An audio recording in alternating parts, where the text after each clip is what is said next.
Right, EQ. Roll off below 100 because there's a lot of stuff we don't want. Peak at 206 and a peak at 422. So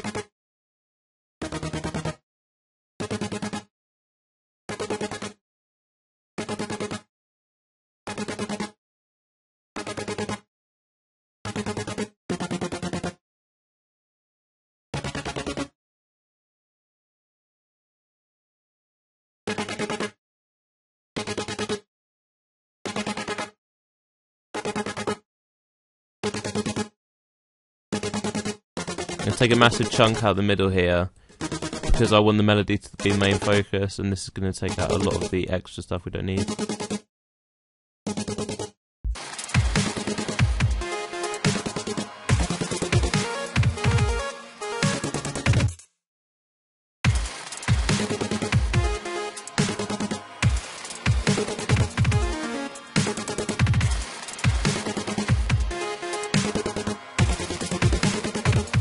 This is sounding pretty good.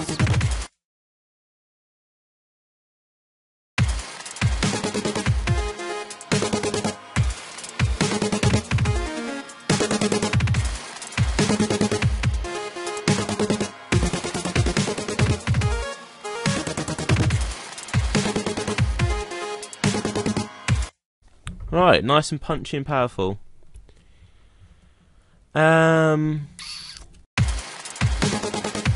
Let's see what it sounds like with the phaser on it. Phaser is one of the best effects when it comes to adding movement in a sound, and you'll see me use it a lot in my bass videos. That could sound cool if you use the envelope to sweep the phaser slightly.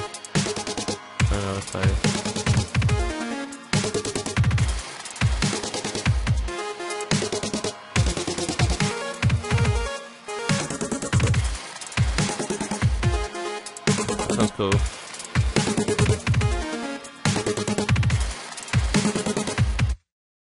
Just helps the stereo width. Now that those are going pretty strongly, change up melody a little bit. First thing that's striking me that we need is a bit of an auto pan, just to wobble it in the middle of the stereo field when it's being played.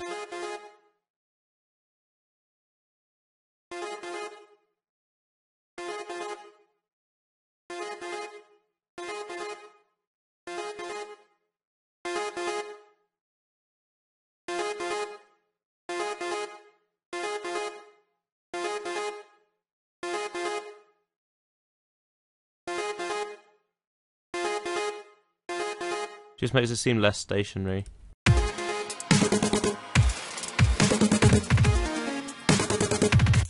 I'm going to use a flanger to make the sound more 3D and pop out.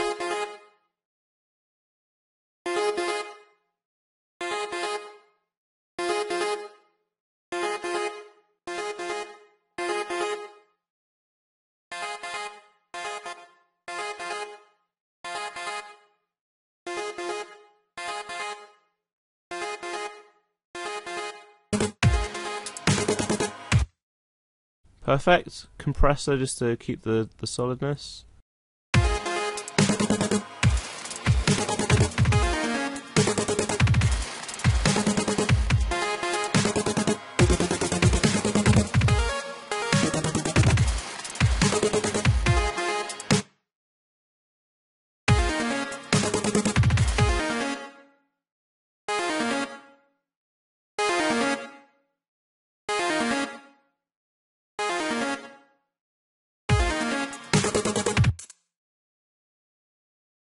Next thing is a bit of reverb to add to the presence it has.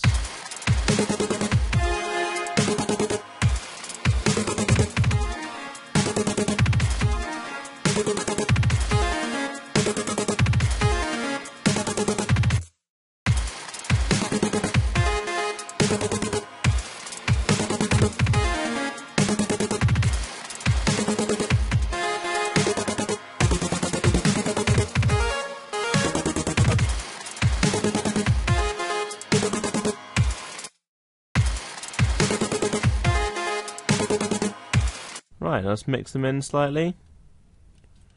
I'm going to solo out the stabs and the punch to get the level right between them again.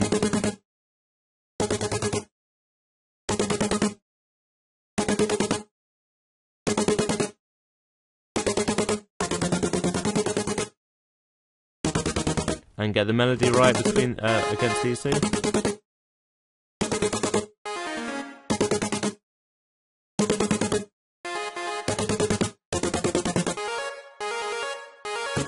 So even though the melody is more background in the mix, because it's more harmonically rich, it sounds very kind of like it can stand up to the stabs, if you know what I mean. But it needs a bit more character, so I'm going to add some portamento. Not portamento, what's called in this? Legato. And maybe a bit of unison.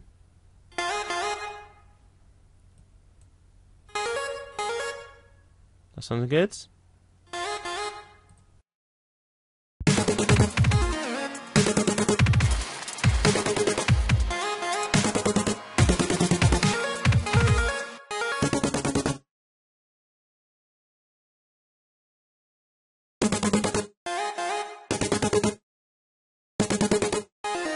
And then I'm going to mix the synths into the rest of the sounds by using this.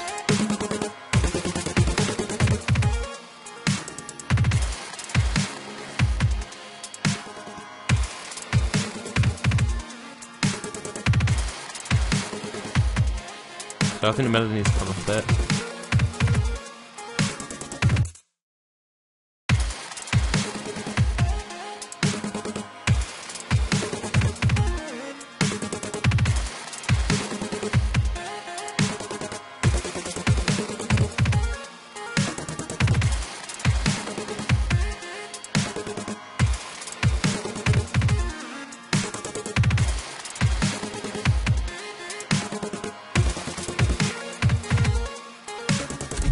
Cool. Right, it's sounding good, but I think it needs a little more. What I'm going to do is I'm going to use a return channel. In fact, I'm going to give it a bit of the same reverb that we had on the drum channel.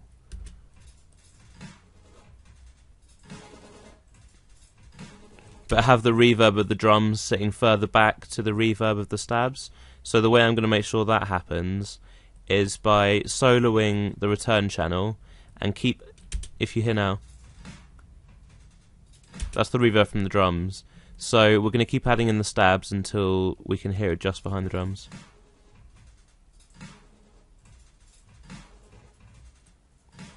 And what that's doing is making sure that we have the same reverb on the drums on the synth, so it glues the mix together, but at the same time the synth isn't going to be swamped out and less punchy because it's sitting behind the drums. We don't want any for the punch. Let's add some to the melody. Oops.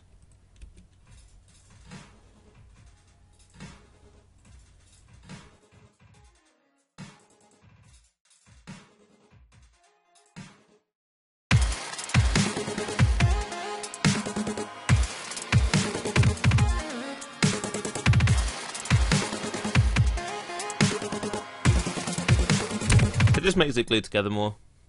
Sounds quite nice. What was I going to do? Yes, so I'm going to take a return channel, and what I want to do is give more character to the top end of the stabs and the melody. So to make sure I'm only affecting the top end of these using this, I'm going to add in an EQ and filter off below about 300 Hz, which is a good sort of marking point for meatiness. And accent the top a tiny bit around 4K. Bring up the Q a little bit. Right, and then after that, I'm going to add a camel crusher. And the purpose of this is going to be that I'm going to have a filter after this, doing a vowel sound, so a formant filter, which accents a different part of the frequency spectrum, and like a different part is highlighted for each sort of vowel sound. So when the filter is running through the EQ, it's highlighting the frequencies that create the vowel sound. And the best way to do that is by getting a very harmonically rich sound and running a formant filter through it. So to make it more harmonically rich, I'm going to add a little bit of distortion and a small little bit of compression. And then now that it's going to be richer on this channel, I'm going to add a wow filter. Switch it to val mode. Use the envelope follower, which brings this blue thing denotes where the marker is, so it's going to make it go in time with the envelope. Bandpass 12 sounds good. Bring the resonance down a bit. Bring the overdrive up. And I'm going to fully send the stabs over to this channel and highlight this channel so I can hear what it sounds like. You see, it can follow. You can see it following the envelope.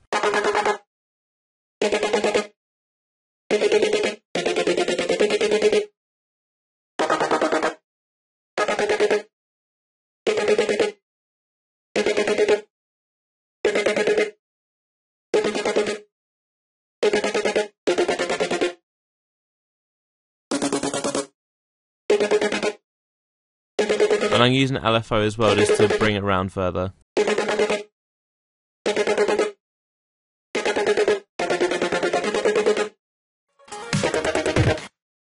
And add it into taste.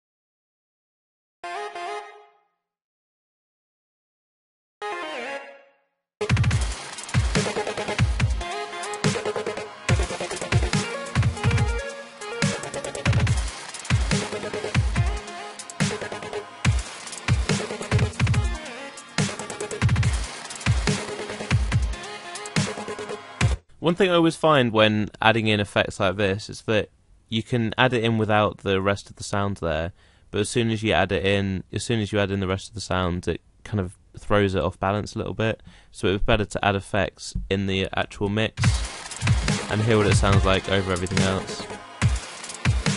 See what it sounds like without this?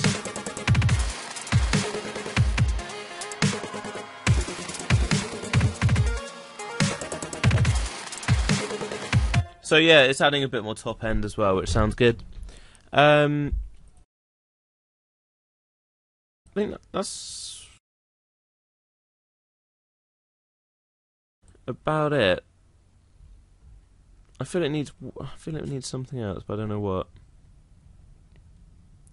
What I think it is it needs movement over time. So when it comes to arranging, I'm going to add an auto filter, which is slowly opening up towards the breakdown.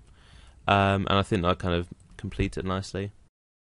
Alright, so not a mind-blowing tune yet, but definitely taking shape.